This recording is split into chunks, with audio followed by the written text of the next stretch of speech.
12h43 sur Europe 1, la suite du journal avec Pierre de Villeneuve et Raphaël Duchemin. Et toujours beaucoup de questions, Pierre, autour de l'abattoir polonais d'où la viande a été expédiée en France. Oui, c'est près de 800 kilos de viande issue d'animaux abattus frauduleusement. Comment les contrôles sanitaires ont-ils pu laisser passer un tel scandale? En attendant, Hélène Terzian, notre envoyée spéciale à Kalinovo, c'est-à-dire quasi à la frontière avec la Lituanie, a suivi les pas des journalistes polonais qui ont révélé cette affaire.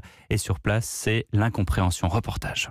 Il s'agit d'un petit abattoir planté au milieu d'un champ enneigé. Difficile d'imaginer que c'est depuis ce village de 500 habitants que tout est parti. Ici, tout le monde se connaît, l'affaire est un sujet tabou. Stanislas est l'un des rares habitants à s'être exprimé au micro.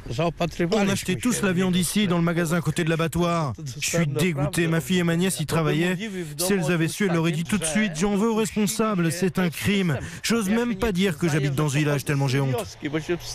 J'ai également rencontré cet éleveur de la région, lui aussi stupéfait. Il découvre même que l'abattoir exportait de la viande loin en Europe. Je pensais que ce petit abattoir, c'était que pour le marché local. Et puis je suis étonné parce que même si on est dans l'Union européenne depuis peu de temps, les agriculteurs font en sorte de respecter les règles et de vendre de la viande saine. Avec cette affaire, la filière bovine polonaise pourrait bien être menacée, confie-t-il. Et si les autorités parlent d'un cas isolé, le journaliste Patrick Stepaniak en doute. À l'origine des révélations, il a reçu depuis un tas d'autres témoignages. Ma boîte mail est remplie de messages d'anciens employés d'abattoirs, d'anciens vétérinaires et même parfois de certaines autorités qui savaient que ce genre de pratique avait lieu dans leur région. Donc ça n'arrive pas que dans 3 ou 4 abattoirs. Les experts européens arrivent dès aujourd'hui ici en Pologne pour évaluer la situation. Kalinovo, Hélène Terzian, Europe 1.